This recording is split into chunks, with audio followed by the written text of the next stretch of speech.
เมื่อตอนเช้าน้องอาเบยเมื่อนี่เบิดเท่าไรขารถตอนตะกี้นะจื้ออยู่บ่บ่จื้อ บ่จื้อใช้เงินยังเงินบาทบ่บาทแล้วจะมาจ่าย บาทแล้วจะจ่ายให้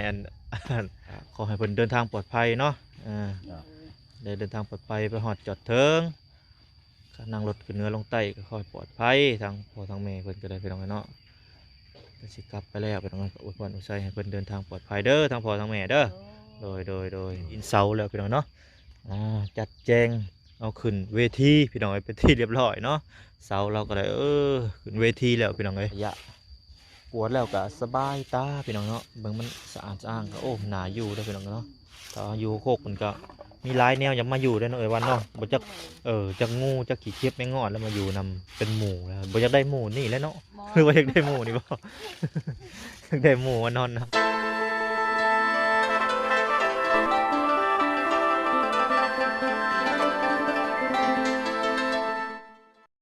น้องพี่น้องเปิดภาพมาตอนนี้มาพบมาพอในกันตอนเศร้าไปน้องเนาะเขามาหาทางอาเบยแล้วก็ทางครอบครัวไอ้แก้วคือเก่าคือเดิมน้องพี่น้องเนาะสบายดีเด้อพ่อแม่พี่น้อง FC กันเบิดสุขุสุขคนน้องพี่น้องบ่ว่าสิอยู่ไกลอยู่ไกลวันนี้ก็มาพบกับบ่หน่อยเสียงร้ายคือเก่าคือเดิมพี่น้องเนาะและพี่น้องเนาะก็เขามาหาทางครอบครัวอาเบยเพิ่นก่อนน้องพี่น้องเพราะว่าเมื่อวานนี่ว่าเพิ่นสิกลับบ้านก็เลยเขามาหาเพิ่นเนาะสบายดีเด้อทางแม่ทางพ่อเนาะโดยโอ้ปุ๊บอพยพแล้วบ่นี่เมื่อแล้วบ่นี่ โดยสบายดีพ่อสิกลับแล้วบ่นี่ไปลานรถในจุดชุมนี่บ่โอ้เพิ่นกอกกระน้ำพี่น้องเนาะระหว่างเดินทางพี่น้องเนาะน้องพี่น้องตอนนี้ก็มาทางน้องอาเบยเพิ่นสบายดีน้องอาเบยโตตื่นเรียบร้อยเนาะหนึ่งข้าวหนึ่งน้ำไปที่เรียบร้อยแล้วพี่น้องเนาะตอนนี้ก็กำลังรอถามมีบ่รถตอนเช้านี่อาเบยเนาะเจ้าเห็นอยู่บ่รถนะแต่ละมื้อ บ่ เขาเอาบ่ตอนจะเมื่อได้จ้ะอาเบยฮะมีเยอะหรอจะเมื่อตอนช่วยบ่หรือเมื่อตอนเช้าตอนแต่เก่าจะเมื่อหาแม่เจ้านะจะเมื่อตอนใดตอนเที่ยงบ่หรือว่าตอนช่วยตอนเช้า จะขี่รถโดยสารบ่ขี่ที่นี่แล้วว่ะในจุดชุมนี่เนาะเมื่อตอนเช้าน้องอาเบยเมื่อนี่เบิดเท่าไรขารถตอนตะกี้นะจื้ออยู่บ่บ่จื้อ บ่จื้อใช้เงินยังเงินบาทบ่บาทแล้วจะมาจ่าย บาทแล้วจะจ่ายให้ให้โซเฟอร์เนาะฝนตกบ่เมื่อกี้นี่ผู้น้ำเหี่ยไปเลยน้ำฝนตกเนาะกู้แล้วบ่ซีนเมื่อวานเห็นซีนตาก สังกะสีเนี่ยกู้ไว้อยู่พี่แหละใช่โอ้กู้ไว้เรียบร้อยเฮ็ดกินยังมื้อนี่บนท่านบ่เฮ็ดบ่สิกินข้าวอยู่พูดหรือกินข้าวอยู่พี่ก่อนจังเมื่อหรือว่าจังใด เรือไปกินข้าวอยู่รถบ่เข้าอยู่ทางหมดแล้วกินข้าวทางเพราะว่าตอนนี้ยังทันอยากบ่คือว่าตอนเช้าเนาะยังเช้าอยู่พี่น้องเอ้ยยังทันอยากบางคนก็9 โมง 10 โมงแล้วแต่บางคนแต่ว่าในใจก็อยากให้กินตอนเช้าแล้วมันดีต่อสุขภาพนั่นแหละพี่น้องเนาะเอาได้เลยแม่ก็แม่กองก็หาได้บางลูกก็จะเพิ่นอำลาพาจากกันแล้วพี่น้องเนาะบัดนี้มีแต่อีกประมาณ3 มื้อบ่3 มื้อกลับมาใหม่โดยบางลูกบางเต่าขนาดได้ เบิ่งเพิ่นอยู่โอ้เครื่องมาก็คิดว่าสิมาหลายมื้อเนาะมาหลายมื้อว่ะคิดว่าหลายมื้อเพิ่นว่ามันอันนั้นแล้วก็เฮ็ดให้มันแล้วก็แล้วกลับไปกลับมานี่ก็ลูกเอ้ยพอแห้งวะใส่เงินเนาะใส่เงิน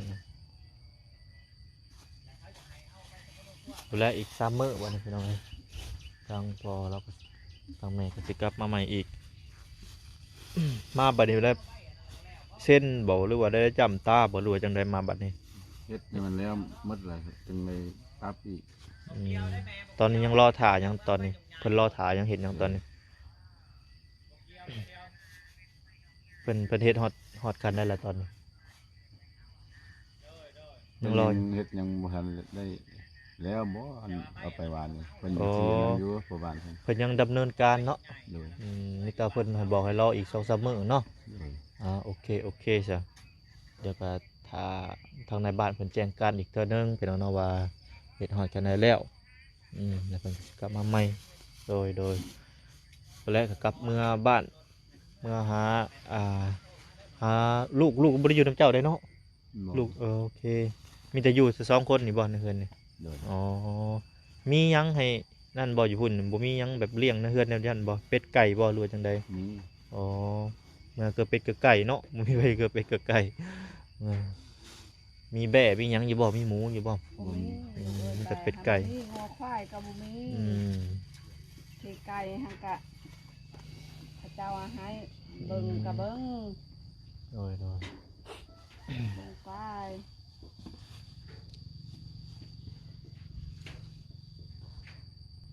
นึ่งข้าวนึ่งน้ำแล้วเรียบร้อยเนาะ โดย ตื่นจากโมงนี่ฮะหนึ่งคือแล้วไวแท้นี่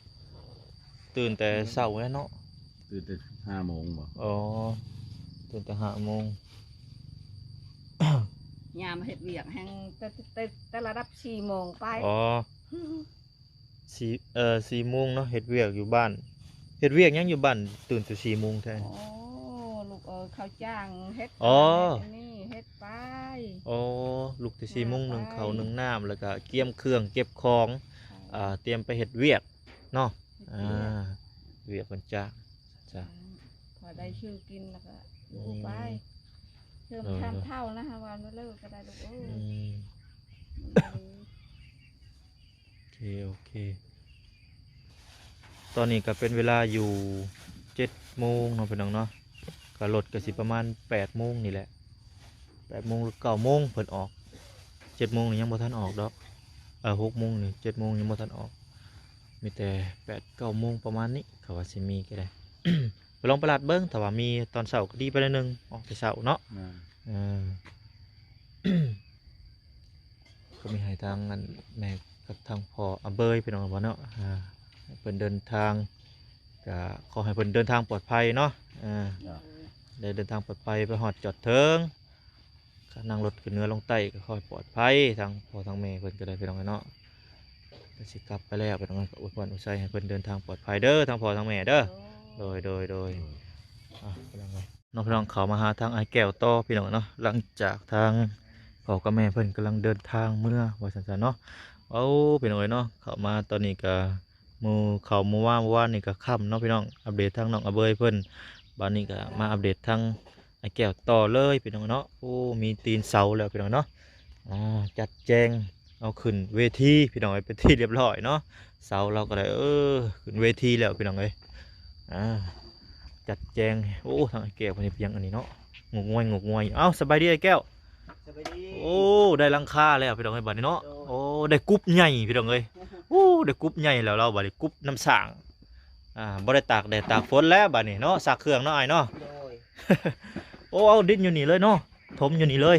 โอ้ถมยามมันงุยว่าซั่นซะตอนเฮาสิเทปูนจะหน่อยเด้ โอ้เทปูนดีๆให้มันเพียงกันนะ โดย นี่เด้พี่น้องเอ้ยคักแล้วพี่น้องเอ้ยมาบัดนี้ปอตัวมุงแล้วมื้อได้นี่ไอ้มุงนี่ บ้าน เมื่อวานนี่บ่ โดย โอ้ลงไปบ้าน2 มื้อเป็นยังไงเนาะเออเอาเป็นยังไงได้ลังกุ๊บแล้วได้กุ๊บใหญ่แล้วเป็นยังไงทางไอ้แก้วเราก็ได้ม กุ๊บใหญ่ตั้งเสานี่ตั้งเมื่อวานนี่บ่หรือว่ามื้อซื่นนั้น โดย โอ้เมื่อวานนี้ ตั้งเมื่อวานนี่แล้ว ตีน เมื่อวาน อ๋อตีนเสาก็ตั้งเมื่อวานนี้ขึ้นเวทีแล้วตีนเสาเราบัดนี้เตรียมห้องเพลงแล้วบัดนี้ตีนเสาก็ได้คนแล้วเนาะห้องเพลงตีนเสาก็ได้ห้องสบายดีเลยวันสบายดียังเก็บไม้ไปใช้นี่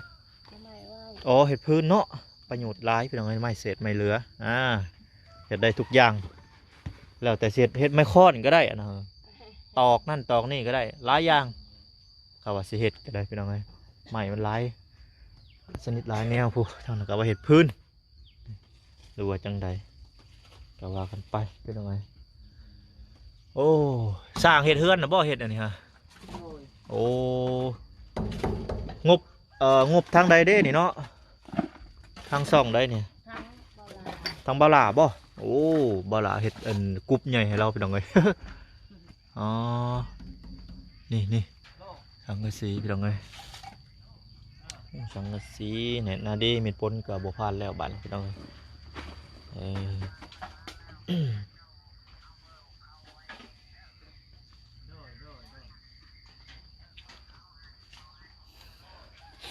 มาบัดนี้เปลี่ยนแปลงหลายขนาดไปดอกเนาะ2 มื้อหนึงแล้วไวอีหลีแป๊บเดียวหนึงไปดอกเอ้ย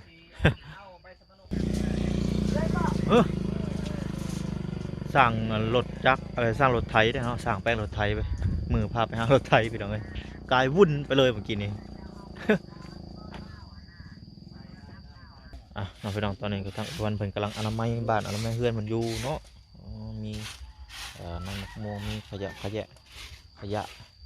กวาดแล้วก็สบายตาพี่น้องเนาะเบิ่งมันสะอาดสะอ้างก็โอ้หนาอยู่เด้อพี่น้องเนาะแต่ว่าอยู่โคกมันก็มีหลายแนวอยากมาอยู่ได้อเนาะเอ้ยวันเนาะบ่จักจักงูจักขี้เข็บไม่งอดแล้วมาอยู่นำเป็นหมู่แล้วบ่อยากได้หมู่นี่แหล้วเนาะ หรือว่าอยากได้หมู่นี่บ่ อยากได้หมู่มานอนนำบ่ได้แบบนั้น ไปลองกันไปกวดกัน กวดมันแห้งมันยังกระจังจูดตอนฝนตกมันก็ยังจูดประมาณดอกไปลองเลยเดี๋ยวตากมันแห้งมันยังก่อนขี้เหนียวก็ได้บันนี้ก็ขี้เลยก็เก็บถอนไว้ใส่กระเป๋ากระสอบก็มีจะบอกกระสอบกระเป๋า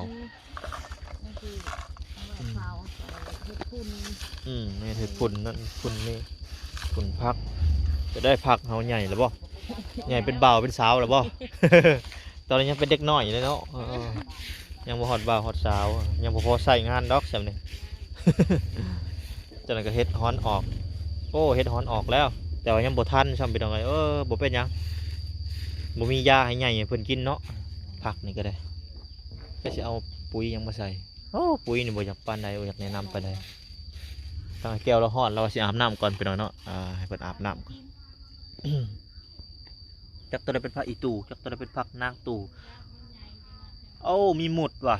หมุดมาอย่างเด้นี่เนาะ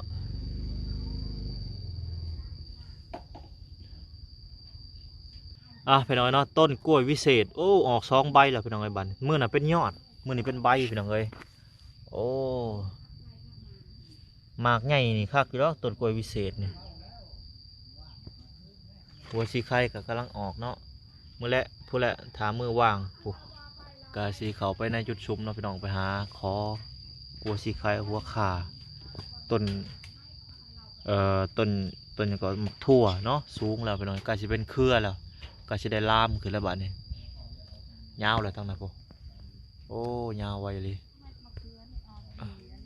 เม็ดมะเขือออกดีเบื่อ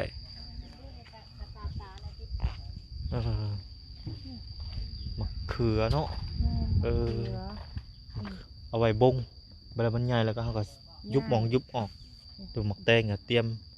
เห็ดข้างเห็ดเครือมันได้บัดนี้เตรียมสิลกออกบัด